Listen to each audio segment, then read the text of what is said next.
প্ৰতিশোধ লোৱাৰ পিছত এইবাৰ পাকিস্তানৰ এক কুঅভিসন্ধি সন্মুখলৈ আহিছে। পাকিস্তানে এইবাৰ দুঃসাহস কৰিছে আমেৰিকাত আক্ৰমণ কৰিবলৈ আৰু এই দুঃসাহসৰ পৰিকল্পনাৰে এক বিশেষভাৱে গোপনে ক্ষেপণাস্ত্ৰ প্ৰস্তুত কৰিছে পাকিস্তানে আৰু এই কথা মাৰ্কিন চোৰাংচোৱা সংস্থাই প্ৰকাশ কৰাত এতিয়া মাৰ্কিন যুক্তৰাষ্ট্ৰত এই বিষয়টোক লৈ ব্যাপকভাৱে চৰ্চা হৈছে। পাকিস্তানৰ ভূমিৰ পৰা আমেৰিকাত আক্ৰমণ কৰিব পৰা দীৰ্ঘ দূৰত্বভেদী ক্ষেপণাস্ত্ৰ প্ৰস্তুত কৰাৰ এক গোপন অভিসন্ধি এই মুহূৰ্তত ফাদিল হৈছে। নমস্কাৰ প্ৰিয় দৰ্শক, মই জয়ন্ত মাধৱ গোস্বামী আপোনাক স্বাগতম জনাইছো নিউজ 18 অসম নৰ্থ ইষ্টৰ ডিজিটেল লাইভলৈ। ইৰাণ আৰু ইজৰাইলৰ সংঘাতত আমেৰিকাৰ হস্তক্ষেপ আৰু তাৰ পিছত ইৰাণে যেনেদৰে প্ৰত্যুত্তৰ দিলে,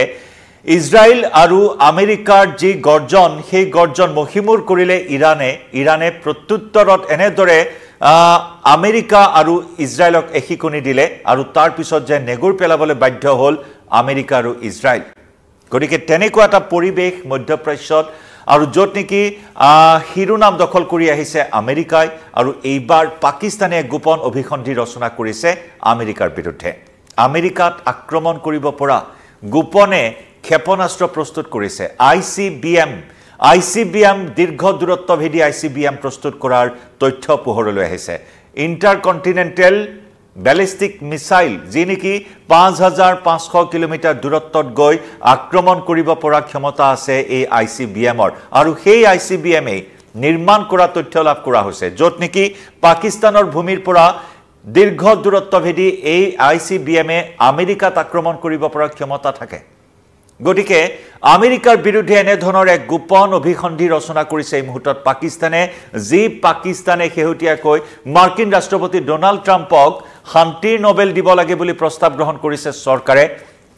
আসিম মুনিৰক ৰাজআতিথ্য প্ৰদান কৰা হ'ল হোৱাইট হাউচত, পেণ্টাগনত আৰু তাৰ পিছত যি শান্তিৰ নোবেলৰ চৰ্চা চলিল, তাৰ পিছতে হঠাৎ ইৰাণৰ ওপৰত আমেৰিকাই আক্ৰমণ কৰিলে আৰু তাৰ পিছতে সুৰ সলনি কৰি পাকিস্তানে পুনৰ নিন্দা গৰিহণা গঞ্জনা দিলে আমেৰিকাৰ ৰাষ্ট্ৰপতি ডোনাল্ড ট্ৰাম্পক আৰু সেই পাকিস্তানে দুমুখীয়া চৰিত্ৰ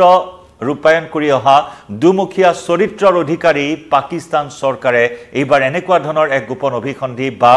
পাকিস্তানৰ সেনাবাহিনীয়ে এনেধৰণৰ এক গোপন প্ৰস্তুতি চলাইছে, য'ত নেকি আমেৰিকাক আক্ৰমণ কৰিবলৈ দুঃসাহস কৰাৰ দৰে এই তথ্যই কিছু চাঞ্চল্যৰ সৃষ্টি কৰা পৰিলক্ষিত হৈছে, যি পাকিস্তানে ভাৰতক সদায় অস্থিৰ কৰাৰ ষড়যন্ত্ৰত লিপ্ত হৈ আহিছে। ভাৰতৰ সৈতে কাশ্মীৰ ইছ্যুক লৈ ছায়া যুদ্ধত লিপ্ত হৈ সন্ত্ৰাসবাদীক ব্যৱহাৰ কৰি আহিছে পাকিস্তানে, যাৰ পৰিণতিত পেহেলগাম কাণ্ডৰ দৰে নাৰকীয় কাণ্ডই সমগ্ৰ বিশ্বত তোলপাৰ লগালে আৰু তাৰ পিছতে ভাৰতে অপাৰেশ্যন সিন্দুৰৰ জৰিয়তে পাকিস্তানক এশিকনি দিলে আৰু ভাৰতৰ আক্ৰমণ প্ৰত্যাক্ৰমণ, ভাৰতৰ প্ৰতিশোধত অৱশেষত থৰকাচুটি হেৰুৱাই আমেৰিকাৰ শৰণাপন্ন হৈ যুদ্ধবিৰতিৰ বাবে হেঁচা প্ৰয়োগ কৰা সেই পাকিস্তান আৰু সেই পাকিস্তানে এইবাৰ আমেৰিকাৰ বিৰুদ্ধে ICBM অতি গোপনে প্ৰস্তুত কৰা তথ্য প্ৰকাশ কৰিছে মাৰ্কিন চোৰাংচোৱা সংস্থাই। মাৰ্কিন সংবাদ মাধ্যমত, আগশাৰীৰ সংবাদ মাধ্যমত এই খবৰ ইতিমধ্যে প্ৰকাশ পাইছে, যি খবৰে তীব্ৰ প্ৰতিক্ৰিয়া সৃষ্টি কৰিছে আৰু যদি এয়াই হয় আমেৰিকাৰ বিৰুদ্ধে পাকিস্তানে এই ICBM অৰ্থাৎ আন্তঃমহাদেশীয় বেলিষ্টিক ক্ষেপণাস্ত্ৰ প্ৰস্তুত কৰি উলিয়ায়, তেতিয়াহ'লে পাকিস্তানৰ আমেৰিকাৰ প্ৰতিপক্ষ হিচাপে ঘোষণা কৰিবলৈ বাধ্য হ'ব হোৱাইট হাউচ প্ৰশাসনে পাকিস্তানক। যদি এই ICBM আমেৰিকাই পাকিস্তানে কেনেবাকৈ প্ৰস্তুত কৰিবলৈ সক্ষম হয় বা কেনেবাকৈ এই আন্তঃমহাদেশীয় বেলিষ্টিক ক্ষেপণাস্ত্ৰ পাকিস্তানে নিৰ্মাণ কৰাত সক্ষম হয়, তেতিয়াহ'লে পাকিস্তানক পাৰমাণৱিক প্ৰতিৰক্ষা হিচাপে, পুনৰ জনাইছোঁ, পাৰমাণৱিক প্ৰতিপক্ষ হিচাপে ঘোষণা কৰিবলৈ বাধ্য হ'ব বা আন কোনো বিকল্প নাথাকিব আমেৰিকাৰ হাতত। অৰ্থাৎ পাকিস্তানক ভৱিষ্যতে আমেৰিকাই বন্ধু হিচাপে আখ্যা দিব নোৱাৰিব, যদিহে এই আন্তঃমহাদেশীয় বেলিষ্টিক ক্ষেপণাস্ত্ৰ পাকিস্তানে নিৰ্মাণ কৰিবলৈ সক্ষম হয়। মাৰ্কিন সংবাদ প্ৰতিষ্ঠানে এই প্ৰতিবেদন প্ৰকাশ কৰিছে, চোৰাংচোৱাই প্ৰস্তুত কৰা এই প্ৰতিবেদন প্ৰকাশ কৰিছে, য'ত স্পষ্টকৈ উল্লেখ কৰা হৈছে যে পাকিস্তানৰ সেনাই এনে এবিধ ICBM নিৰ্মাণ কৰি আছে যিয়ে মাৰ্কিন যুক্তৰাষ্ট্ৰক আঘাত হানিব পাৰিব বুলি সেই প্ৰতিবেদনত বা সংবাদ মাধ্যমত সেই কথা উল্লেখ কৰা হৈছে লগতে আমেৰিকাৰ চোৰাংচোৱা সংস্থাসমূহে ইতিমধ্যে এই তথ্য লাভ কৰাৰ কথা প্ৰকাশ কৰা হৈছে আৰু এই ধৰণৰ ক্ষেপণাস্ত্ৰ ভৱিষ্যতে ভাৰতৰ বিৰুদ্ধে ব্যৱহাৰ কৰিব পাৰে বুলিও এই প্ৰতিবেদনত মাৰ্কিন সংবাদ প্ৰতিষ্ঠানৰ এই বাতৰিত প্ৰকাশ কৰিছে য'ত চোৰাংচোৱাৰ প্ৰতিবেদনৰ আধাৰত এই বাতৰি প্ৰকাশ কৰা হৈছে আৰু তাত কেৱল আমেৰিকাই নহয় ভাৰতৰ বিৰুদ্ধেও এই দীৰ্ঘ দূৰত্বভেদী ক্ষেপণাস্ত্ৰ পাকিস্তানে ব্যৱহাৰ কৰিব পাৰে বুলিও আশংকা ব্যক্ত কৰা হৈছে আৰু পাৰমাণৱিক প্ৰতিপক্ষ হিচাপে আমেৰিকাই ঘোষণা কৰিবলৈ বাধ্য হ'ব পাকিস্তানক যদিহে এই ক্ষেপণাস্ত্ৰ নিৰ্মাণ কৰি উলিয়ায় লগতে বিকল্প আন কোনো নাথাকিব আমেৰিকাৰ হাতত প্ৰতিপক্ষ ৰাষ্ট্ৰ হিচাপে ঘোষণা কৰাৰ বিকল্প নাথাকিব আৰু আমি ইতিমধ্যে উল্লেখ কৰিছো যে 5500 কিলোমিটাৰ ৰেঞ্জৰ এই ক্ষেপণাস্ত্ৰ আৰু তাক কোৱা হয় আন্তঃমহাদেশীয় ব্যালিষ্টিক ক্ষেপণাস্ত্ৰ অৰ্থাৎ ICBM ইণ্টাৰকন্টিনেণ্টেল ব্যালিষ্টিক মিসাইল আৰু এই মিসাইলে যথেষ্ট শক্তিশালী মিসাইল এই মিসাইলৰ জৰিয়তে সাধাৰণ যুদ্ধাস্ত্ৰৰ সমান্তৰালকৈ পাৰমাণৱিক অস্ত্ৰ ব্যৱহাৰ কৰিব পৰা যায় সাধাৰণ ক্ষেপণাস্ত্ৰৰ সমান্তৰালকৈ এই ICBMৰ জৰিয়তে পাৰমাণৱিক অস্ত্ৰ ব্যৱহাৰ কৰিব পাৰি এনে ধৰণৰ গোপন অভিসন্ধি এই মুহূৰ্তত পাকিস্তানৰ য'ত মাৰ্কিন চোৰাংচোৱাৰ প্ৰতিবেদনত প্ৰকাশ কৰা অনুসৰি অতি সংগোপনে পাকিস্তানে এই গণবিধ্বংসী ক্ষেপণাস্ত্ৰ প্ৰস্তুত কৰাৰ তথ্য প্ৰকাশ কৰিছে এয়া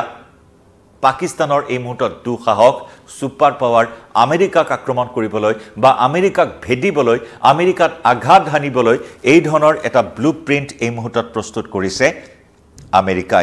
পাকিস্তানে আমেৰিকাৰ বিৰুদ্ধে য'ত এই আন্তঃমহাদেশীয় ক্ষেপণাস্ত্ৰৰ জৰিয়তে দূৰত থকা শত্ৰুক আঘাত হানিব পৰা যায় 5500 কিলোমিটাৰ দূৰত্বত থকা স্থানত লক্ষ্য বস্তুত আঘাত হানিব পৰা ক্ষমতা থাকে এই ICBMৰ এই ICBM প্ৰসংগক্ৰমে উল্লেখ কৰিব লাগিব প্ৰয়োগ কৰিছিল ৰাছিয়া ইউক্ৰেইনৰ বিৰুদ্ধে ৰাছিয়া ইউক্ৰেইনৰ মাজত চলি থকা এই যুদ্ধখনৰ সময়ছোৱাত ICBMৰে ৰাছিয়া ইউক্ৰেইন আক্ৰমণ কৰিছিল লগতে আমেৰিকায়ো তদানীন্তন ৰাষ্ট্ৰপতি জো বাইডেনে ICBM প্ৰয়োগৰ অনুমতি প্ৰদান কৰিছিল ইউক্ৰেইনক যাৰ যিহেতু আমেৰিকাই এই যুদ্ধখনত শেহতীয়াকৈ মাৰ্কিন ৰাষ্ট্ৰপতি ডোনাল্ড ট্ৰাম্পে শাসনলৈ অহাৰ পূৰ্বে জো বাইডেনৰ শাসনকালত সৰ্বতোপ্ৰকাৰে সামৰিক সাহায্য আগবঢ়াইছিল ইউক্ৰেইনক ৰাছিয়াৰ বিৰুদ্ধে যুঁজিবলৈ তেতিয়াও মাৰ্কিন প্ৰশাসনে অনুমতি প্ৰদান কৰিছিল ইউক্ৰেইনক ICBM প্ৰয়োগ কৰিবলৈ আৰু সেই ICBM এইবাৰ পাকিস্তানে অতি সংগোপনে প্ৰস্তুত কৰি আছে আমেৰিকাৰ বিৰুদ্ধে আৰু ই হৈছে এক অশনি সংকেত ভাৰতৰ বিৰুদ্ধেও এই ধৰণৰ অস্ত্ৰ প্ৰয়োগ কৰাৰ কথা সেই মাৰ্কিন সংবাদ প্ৰতিষ্ঠানখনে প্ৰকাশ কৰিছে কাৰণ বাৰে বাৰে ভাৰতক জুকাই লোৱাৰ চেষ্টা চলাই আহিছে পাকিস্তানে শত্ৰুক বিশেষকৈ পাকিস্তানৰ সন্ত্ৰাসবাদীক ব্যৱহাৰ কৰি ভাৰতৰ বিৰুদ্ধে এই শত্ৰুতা কৰি আহিছে পাকিস্তানে য'ত নেকি কেইবাটাও কুটাঘাত পাক সন্ত্ৰাসবাদী কেইবাটাও কুটাঘাত সংঘটিত কৰি ভাৰতক কেইবাবাৰো অস্থিৰ কৰি তোলাৰ চেষ্টা চলাই আহিছে আৰু সেই পেহেলগাম কাণ্ডৰ পৰিণতিত ভাৰতে ইতিমধ্যে পাকিস্তানক কূটনৈতিকভাৱে সামৰিকভাৱে এখিকুনি দিবলৈ সক্ষম হৈছে সিন্ধু জলচুক্তিৰ দৰে অত্যন্ত গুৰুত্বপূৰ্ণ চুক্তি স্থগিত ৰাখি পাকিস্তানক হুকাই মৰিবলৈ এতিয়া ভাৰতে এই ধৰণৰ কূটনৈতিক পদক্ষেপ গ্ৰহণ কৰাত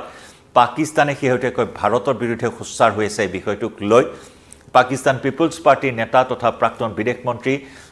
বিলৱাল ভুট্টোৱে পুনৰ ভাৰতৰ বিৰুদ্ধে যুদ্ধ ঘোষণা কৰিব বুলি হুংকাৰ প্ৰদান কৰিছে গতিকে এনেকুৱা এটা পৰিপ্ৰেক্ষিতত এইবাৰ আমেৰিকাৰ বিৰুদ্ধে এই গোপন অভিসন্ধি পাকিস্তানে ৰচনা কৰাক লৈ আমেৰিকাত এক প্ৰকাৰ এই বিষয়টোক লৈ তীব্ৰ চৰ্চা আৰু প্ৰতিক্ৰিয়াৰ সৃষ্টি হৈছে